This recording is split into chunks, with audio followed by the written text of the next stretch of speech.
এবং আমি মনে করি যে আজকের আলোচনার মধ্যে পিআর পদ্ধতি দ্বিকক্ষ বিশিষ্ট সংসদে উচ্চকক্ষ নিম্নকক্ষ নিয়ে রাজনীতির মাঠে চলছে নানা আলোচনা সমালোচনা। আমরা দেখতে পাই যে এখানে একটা বড় দুর্বলতা। এর মধ্যে বৃহস্পতিবার সকালে ইউরোপীয় ইউনিয়নের সহযোগিতায় প্রস্তাবিত উচ্চকক্ষ কি জাতীয় সংসদের সংখ্যাগরিষ্ঠ দলের জবাবদিহিতা নিশ্চিত করতে পারবে? শীর্ষ গবেষণা প্রতিবেদন উপস্থাপন করে centre for policy dialogue CPD. গবেষণায় বিদ্যমান সংসদীয় ব্যবস্থাকে আরও জবাবদিহিমূলক এবং কার্যকর করার সুপারিশ করা হয়। নতুন যে পার্লামেন্ট আসতে যাচ্ছে 13তম পার্লামেন্ট, এই পার্লামেন্টে এক্সিস্টিং পার্লামেন্টারি সিস্টেমকে কিভাবে আরো স্ট্রেংথেন করা যায় সেই জায়গাগুলো আমরা ইতিমধ্যে বলেছি আপনাদের।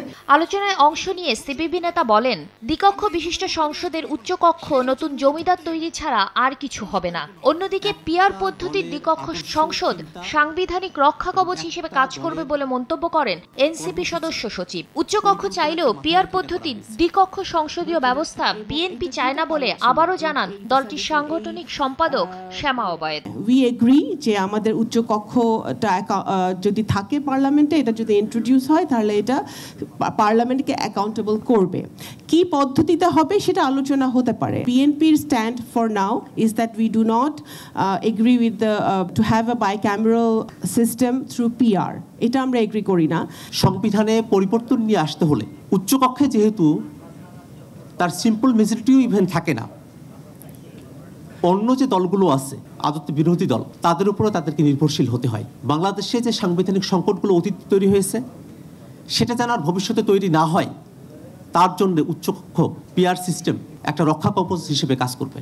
একটা পার্লামেন্ট আর উচ্চকক্ষ, তার ফল কি হতে পারে? এটা একটা গরিবের টাকায়, সাধারণ মানুষের টাকায় নতুন করে শ্বেত হস্তি পোষা ছাড়া এবং নতুন ধরনের আরও কিছু জমিদার তৈরি করা ছাড়া অন্য কিছু বাংলাদেশে হবে বলে আমাদের কাছে মনে হয় না। জাতীয় ঐক্যমত কমিশনের সদস্য ডক্টর বদিউল আলম মজুমদার বলেন, স্বৈরাচারী ব্যবস্থায় শেখ হাসিনাকে দানবে পরিণত করেছিল। রাজনৈতিক সংস্কৃতি বদলানো না গেলে কোনো সংস্কারই কাজে আসবে না বলেও মত তার। শেখ হাসিনা কিন্তু ট্যাঙ্কে চড়ে ক্ষমতায় আসেন নাই, শেখ হাসিনা কিন্তু উর্দি পরে ক্ষমতায় আসেন নাই, এবং শেখ হাসিনা এসে কিন্তু সংবিধানও বাতিল করে দেন নাই। শেখ হাসিনা নির্বাচনের মাধ্যমে এসেছে। এই স্বৈরাচারী ব্যবস্থাই তাকে দানবে পরিণত করেছে। উচ্চকক্ষে রাজনৈতিক দলের পাশাপাশি পেশাজীবীদের অংশগ্রহণ নিশ্চিত করার মত দেন বক্তারা। দুর্বৃত্তায়ন। শাতিলা শারমিন, সময় সংবাদ, ঢাকা। নাগরিক সমাজের